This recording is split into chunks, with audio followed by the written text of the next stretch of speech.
बिस्मिल्लाहिर्रहमानिर्रहीम। आज तक के मुअज़्ज़ज़ नाज़रीन अस्सलाम वालेकुम। अब किस नंबर 116 मुलाहिज़ा फरमाएं। वो कानून की अदालत में हमारा दिफा करती थी, लेकिन लाकानूनियत की कुव्वत के मुकाबले वो हमारे दिफाई इसार का सबसे कमज़ोर हिस्सा थी, क्योंकि वो बहरहाल एक औरत थी, कमज़ोर लेकिन मेरी सारी ताकत थी। गाड़ी जो साइड से आगे निकली थी थोड़ा सा घूमकर हमारी कार के सामने रुक गई, यूं कि उसकी तवालत ने सड़क की चौड़ाई में गुजरने का रास्ता बंद कर दिया।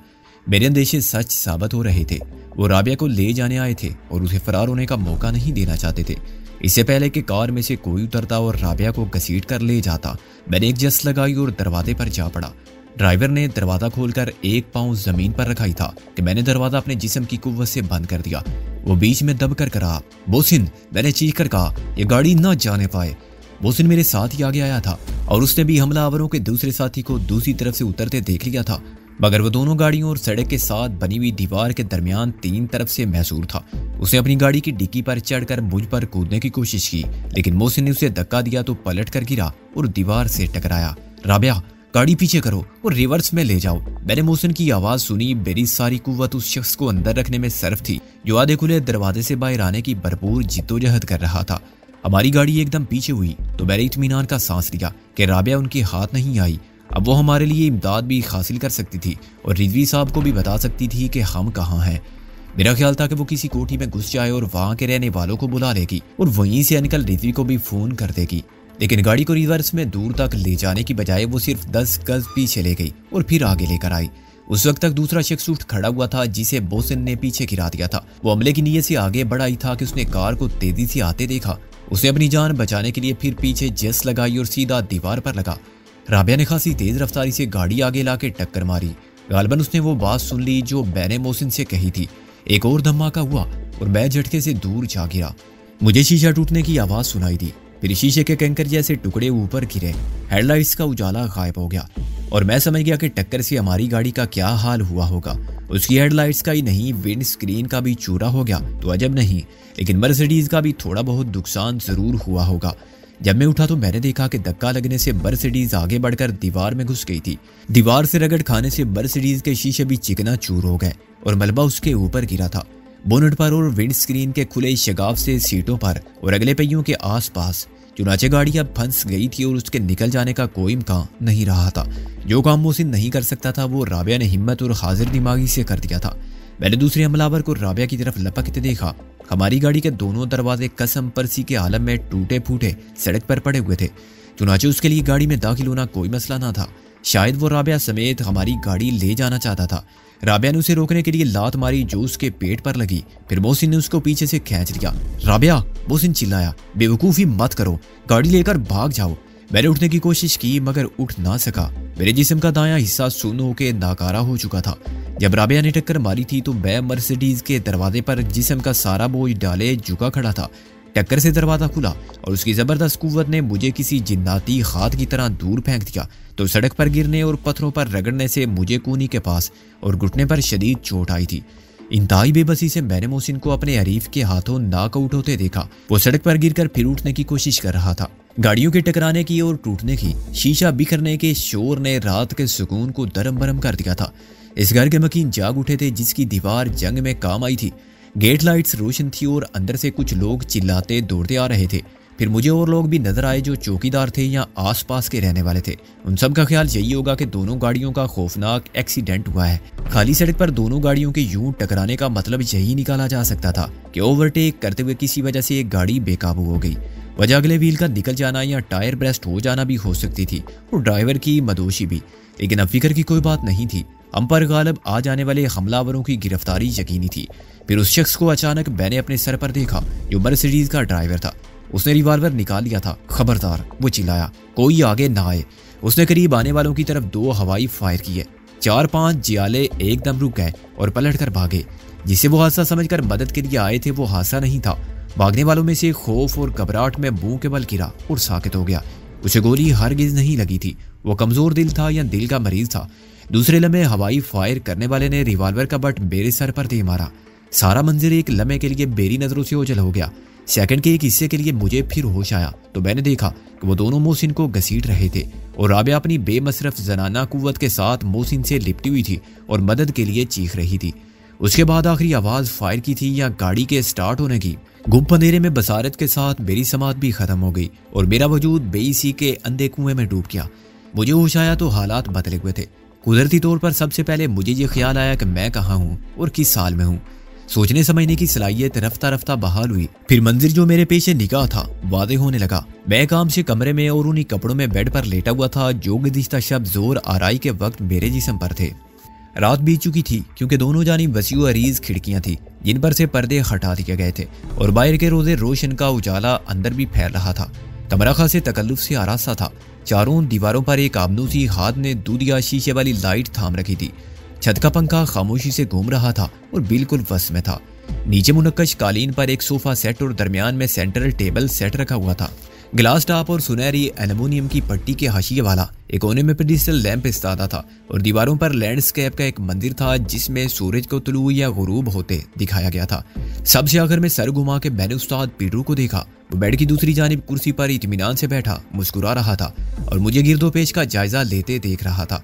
उसकी शख्सियत में एक नुमायां तब्दीली को मैंने फौरन नोट कर लिया। उसके दोनों कानों से सोने की मुद्रियां गायब हो गई थी जो अब तक उसकी शिनाख्त बन चुकी थी। उसने अपना हेयर स्टाइल भी बदल लिया। बूढ़े घुंघरियाले और सख्त बालों की जगह उसके सर पर सीधे स्याह और चमकीले बाल थे जिसको उसने दरमियान से दो हिस्से करके संवार रखा था। एक जैसी शलवार कमीज की बजाय वो बारीक सुर्ख दारियों वाली सफ़ेद कमीज और ब्राउन पतलून में मलबूस था। लेकिन इस ज़ाहिरी इनकलाब से उसकी सूरत की खबासत में कमी नहीं आई थी और उसकी आंखों से झांकने वाली दरिंदों जैसी सफाकी बेरहमी खत्म नहीं हुई थी।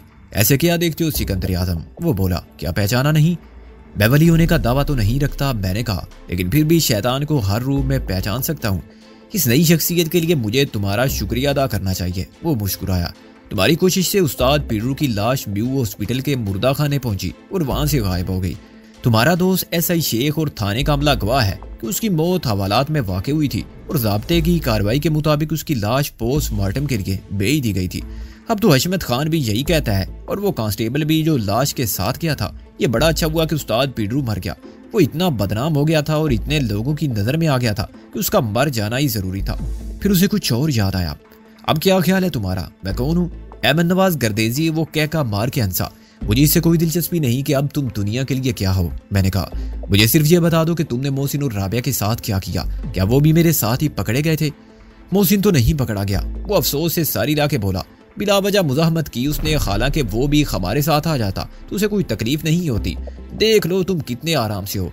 वो दोनों कहाँ हैं? मैंने चीख कर कहा और उठने की कोशिश की लेकिन खुद ही बिस्तर पर गिर गया। एक पट्टी मेरी कूनी के गिर लिपटी हुई थी जिसकी वजह से मैं अपना बाजू सीधा रखने पर मजबूर था।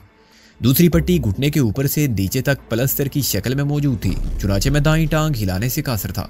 तुम्हें शायद इल्म नहीं, उस्ताद पीटरू ने जेब से सिगरेट निकाल के इत्मीनान से जलाई। तुम्हारे घुटने से जरा नीचे टांग की हड्डी में बाल आ गया है। अगर तुमने मजीद हंगामा आराई की तो ये बाल बढ़ के वबाल बन जाएगा। अभी तो डॉक्टर का ख्याल है कि 15-20 दिन में तुम लंगड़ा के चल सकोगे और महीने 2 महीने में बिल्कुल सीधे। लेकिन हड्डी टूट गई तो मुझे अपनी मेडिकल रिपोर्ट नहीं चाहिए। मैंने चीख पुकार को बेसुध समझे हुए कहा, मेरे सवाल का जवाब दो। मोहसिन के बारे में मुझे अफसोस है, वो कश लेकर धुआं छत की तरफ छोड़ते हुए बोला। लेकिन तुम ये नहीं कह सकते कि हमने उसे कत्ल किया। उसे मारपीट में सर की चोट आई थी। वो 3 दिन हॉस्पिटल में बेहोश पड़ा रहा। झूठ, बकवास करते हो तुम। मैंने कांपते हुए कहा, मोहसिन नहीं मर सकता। हम सब मर सकते हैं सिकंदर आजम, वो तरखी से बोला। वो सिकंदर आजम भी मर गया जिसने दुनिया को फतह करना चाहा था। एक मच्छर के डंक ने उसका खात्मा कर दिया था। क्या और लोगों को मरते नहीं देखा तुमने? फिर मोहसिन के बारे में ये कहना कि वो मर नहीं सकता, बड़ी अजीब सी बात है। तुम मुझे ज़ैश ज़दा करना चाहते हो, गलत बयानी से काम ले रहे हो। मैंने यकीन की गिरती हुई दीवार को इस्तवार रखने की जिद्दोजहद जारी रखी। ऐसी बात तुम राबिया के बारे में भी कहोगे? नहीं, पीटरू ने नफी में सारी लाया। राबिया के बारे में कोई बयान नहीं दूंगा मैं, इसलिए कि मुझे खुद भी पता नहीं कि वो कहाँ है। मुमकिन है किसी और को मालूम हो। क्या वो रिजवी साहब के घर में नहीं है? मैंने डूबते दिल के साथ सवाल किया। नहीं, वहां तो यकीनन नहीं है, पीटरू बोला। इसलिए कि मैंने अखबारात में खुद मशहूर खातून एडवोकेट और उनके दोस्त की पुरइसरार गुमशुदगी की चटपटी खबर पड़ी थी। अखबार वाले ऐसी खबरों से बहुत फायदा उठाते हैं। एक अखबार ने तो पूरे केस पर फीचर दे दिया था कि एडवोकेट और सिकंदर बख्त पुराने दोस्त हैं, लेकिन सिकंदर बख्त पर कत्ल का इल्जाम है। चुनाचे इनकी पैरवी खातून एडवोकेट कर रही थी। दोनों एसपी जामन रिजवी के घर में मुकीम थे। चुनाचे गुमशुदगी को फरार भी समझा जा सकता है। मैं इससे ज्यादा ना सुन सका, लेकिन मैं बेबस था। ना मैं उसका गला घूंट के उसकी जबान बंद कर सकता था और ना मेरे करीब कोई ऐसी चीज थी जो उस पर मैं खींच मारता। मैंने उस पर तकिया फेंका और उसे एक से एक गाली दी। तकिया दूर जा गिरा और पीटरू उसी इत्मीनान के साथ बैठा मुस्कुराता रहा। बिलाखिर मैं बेदम हो गया। अफसोस मुझे इस बात का है कि तुम्हारे और राबिया के स्कैंडल में जामन रिजवी साहब जैसे बासूल और ईमानदार अफीसर को भी इस्तीफा देना पड़ा। पीटरू ने कुछ देर बाद कहा। वो किसी को मुंह दिखाने के काबिल ही नहीं रहे थे। आदमी इज्जतदार और बागैरत थे, वरना दुनिया को भौंकने देते। उन पर एक मुजरिम की एहानत और सरपरस्ती का इल्जाम आ गया तो क्या? ये इल्जाम तो पुलिस पर बहुत पुराना है। कौन नहीं जानता कि वो मुजरिमों की पुष्टपनाही करते हैं। एक और अखबार वाला तो बड़ी दूर की कोड़ी लाया था। उसने लिखा था कि खातून एडवोकेट के बारे में समझा जाता है कि उन्होंने शादी नहीं की थी, जो सरासर गलत है। उसकी पहली शादी एक एसपी अफीसर से हुई थी जिसने नामालूम वजूह की बिना पर उनको रुखसती से कबल तलाक दे दी। मुबैना मुल्जिम में खातून एडवोकेट की दिलचस्पी का एक सबब यह भी हो सकता है कि वो एक साबिक सनतकार का विलायत पलट बेटा है जिसके हक़े विरासत का मुकदमा ज़ेरे समात है और फैसला मुल्जिम के हक में हो जाने की सूरत में एडवोकेट को उससे बेहतर दूसरा रिश्ता नहीं मिल सकता, जो अपनी आज़ाद ख्याली के बायस खासी मशहूर हैं। रकाबत और दुश्मनी में खातून एडवोकेट का घर तबाह हो गया था। अब मुल्जिम सिकंदर बख्त की वजह से उनकी प्रैक्टिस भी तकरीबन खत्म हो चुकी थी। मैं इन सब बातों की ऐसी तैसी कर दूंगा, मैंने आलम इश्तिआल में दांत पीस कर और बंद मुट्ठी बेड साइड पर मार के कहा, सब पर रत के इज्जत का मुकदमा दायर करूंगा। उन सबको बहुत महंगा पड़ेगा। क्या पीटरू अंसा, सच बोलना महंगा पड़ेगा। इसमें कोई बात गलत साबित कर सकोगे तुम बशर्ते जिंदगी। अभी तो तुम अपने लिए भी कुछ नहीं कर सकते। यकलख्त मुझे मायूसी की एक क़यामत खेज लहर ने अपनी लपेट में ले लिया। पीटरू की बात का कोई जवाब नहीं था। इस दास्तान का हर लफ्ज गुजरे हुए वक्त की तफसीर था। राबिया के और मेरे बारे में हर बात सच थी। फर्क सिर्फ सच के मफहूम का था। सनसनीखेज सफात की जबान में ये मशकूक मरासिम थे और पूरी इसरार गुमशुदगी थी या फरार था, जबकि मेरे नजदीक ये मोहब्बत थी। वो मोहब्बत जिसका ताल्लुक सिर्फ खूबसूरत जज्बों से था और खूबसूरत मुस्तकबिल के ख्वाबों से था, और ये जज्बे और ये ख्वाब हर आलूदगी से पाक थे।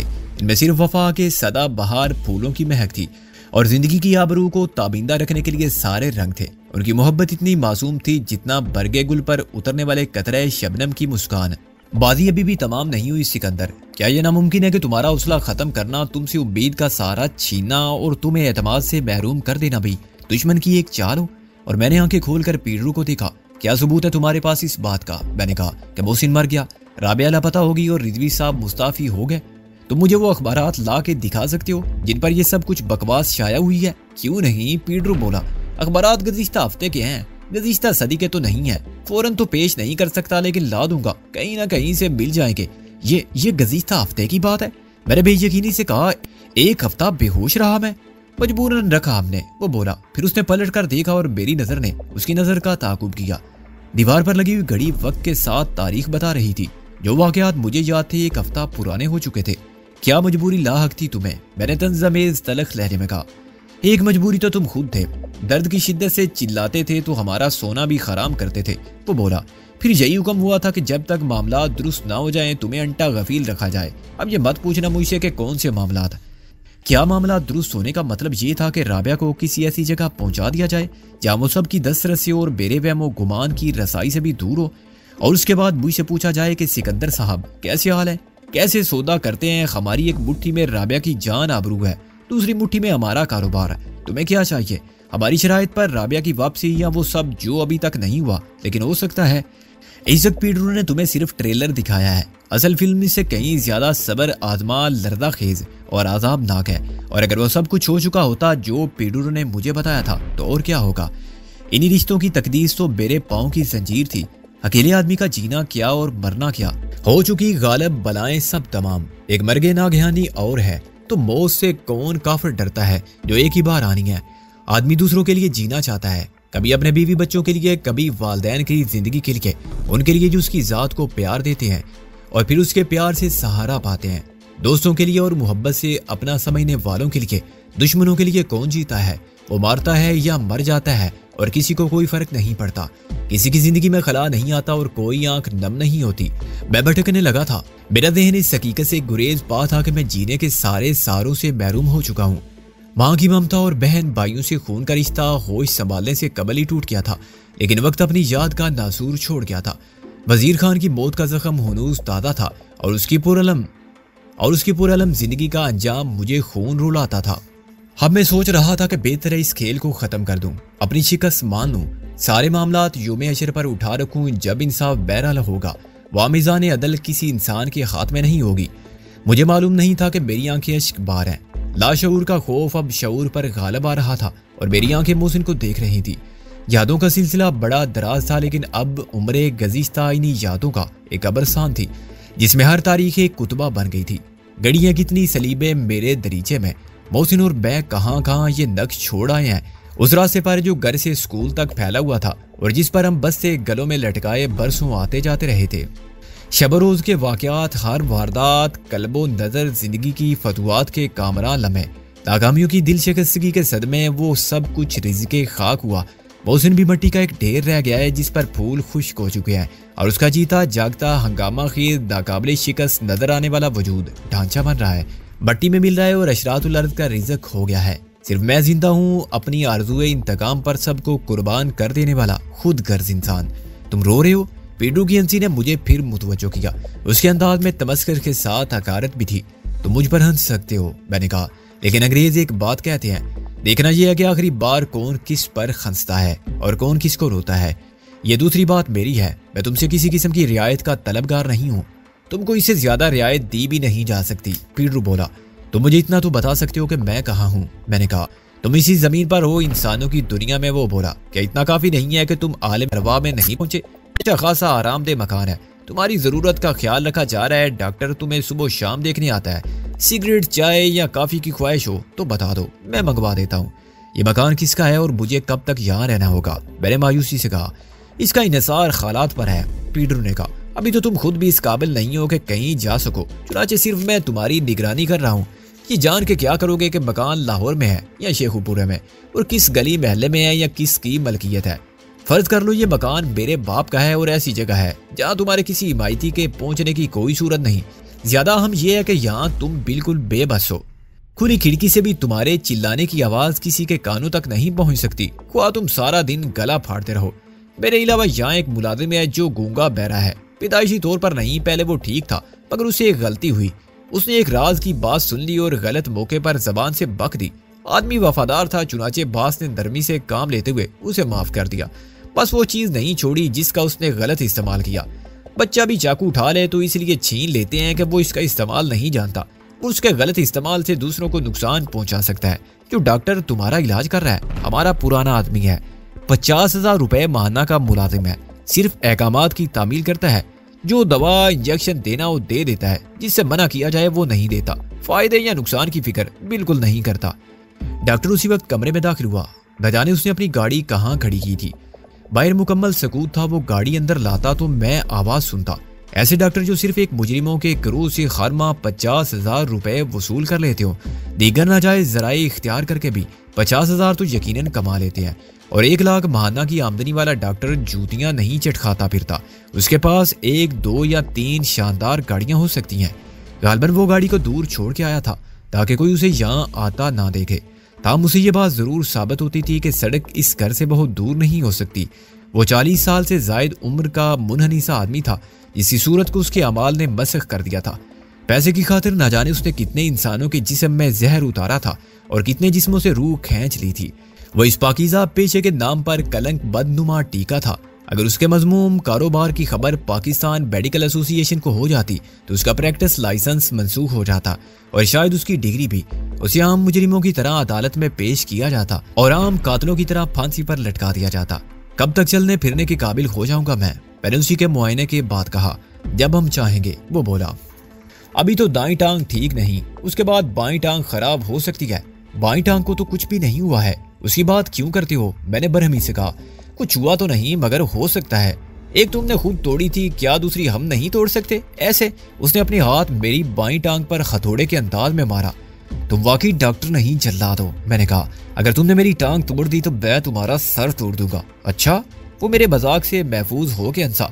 तुमसे पहले मेरा वास्ता बड़े टार्जन और रुस्तम किस्म के बदमाशों से पड़ चुका है, जो तुमसे ज्यादा हट्टे कट्टे थे और मेरा सुरमा कर सकते थे, लेकिन सिर्फ एक गोली खा के मर गए। एक छोटे से इंजेक्शन ने उनको चित कर दिया हमेशा के लिए। और ऐसे कितने टार्जन और रुस्तम चित कर चुके हो तुम पहलवान, मैंने तन से कहा। इसका हिसाब नहीं रखा मैंने। वो झुक कर बैग उठाते वो बोला, वरना जरूर बताता। जरा सी देर के लिए उसका शैतानी सर मेरे बहुत करीब आ गया, इतना करीब कि मैं चाहता तो उसकी गर्दन दबोच लेता और उसका गला घूंट देता। अभी अभी उसने मेरे रूबरू एतराफ किया था कि वो बेहिसाब कत्ल कर चुका है, और ये एतराफ उसने बिल्कुल बेखौफी से और किसी के दबाव के बगैर किया था, क्योंकि वो किसी अदालत में नहीं था, किसी ऐसे शख्स के सामने बयान नहीं दे रहा था जो बाद में उसके खिलाफ गवाही दे सके, और ये समझता था कि वो बिल्कुल महफूज है। लेकिन वो कातिल था और इतने कत्ल करने के बाद उसे सजाए मौत से कम कोई सजा नहीं थी। चश्मे ज़दन में मेरा हाथ घूमा और उसकी गर्दन पर पड़ा। हड्डी चटकने की आवाज आई और डॉक्टर का जिस्म बेजान होकर जमीन पर गिर गया। चंद सेकंड तक पीडरू बेयकीनी के आलम में मुंजमद बैठा रहा। खौफ और हैरत ने उसे मफलूज कर दिया और उसकी आंखें बेसु हरकत जिस्म पर ठहर गई।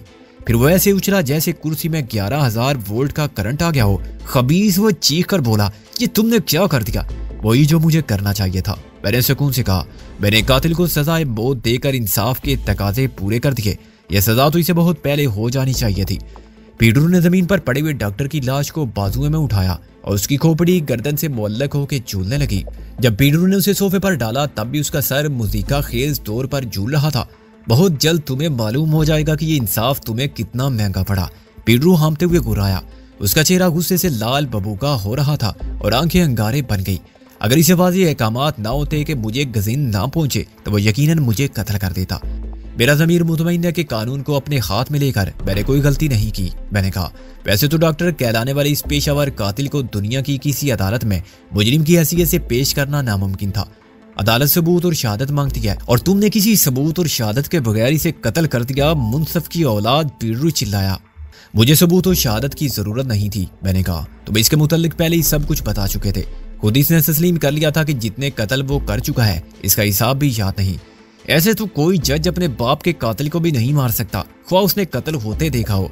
जज अपने ओहदे और इज्जे मरातब, शरायते मुलाजमत और कानूनी पाबंदियों के बायस मजबूर होता है, मैंने कहा। मैं मजबूर नहीं था। अगर मैं इस शख्स को जिंदा छोड़ देता तो ये जुर्म होता, ये न जाने और किस किस की जान लेता। पीडरू ने मुझे एक गंदी गाली दी। डॉक्टर की मौत ने उसे मुश्तइल जरूर किया, लेकिन इतना पागल नहीं किया था कि वो मेरे करीब आने का खतरा मोल लेता। उसने कुर्सी उठा के मेरी टांग पर मारी। मैं उछला और दर्द की टेसों से तड़प गया। मुझे यूं महसूस हुआ जैसे टांग की वो हड्डी जिसमें बाल था टूट के अलग हो गई है, लेकिन कुर्सी की टांग घुटने के ऊपर लगी थी। अब करो इंसाफ। उसने फूली हुई सांसों के दरमियान मुझे फिर गाली दी और कुर्सी को सर से ऊपर उठा के फिर वही मारा।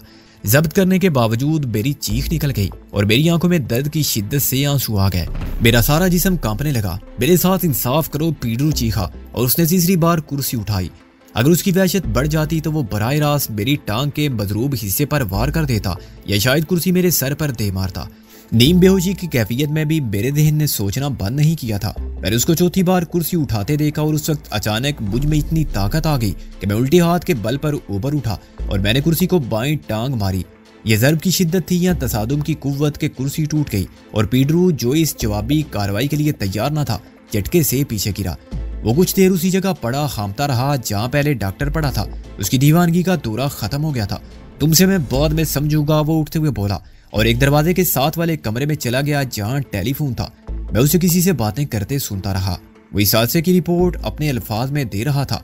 कुछ देर बाद जब उसने गुफ्तगू का सिलसिला मुनक़ते किया तो मुझे रिसीवर को क्रेडल पर रखने की आवाज़ सुनाई नहीं दी और तब मुझे ख्याल आया कि मैंने नंबर डायल करने की आवाज़ भी कहाँ सुनी थी। वो यकीनन रेडियो ट्रांसमीटर पर बात कर रहा था। किससे और कहाँ, इसका अंदाज़ा मुझे ना हो सका।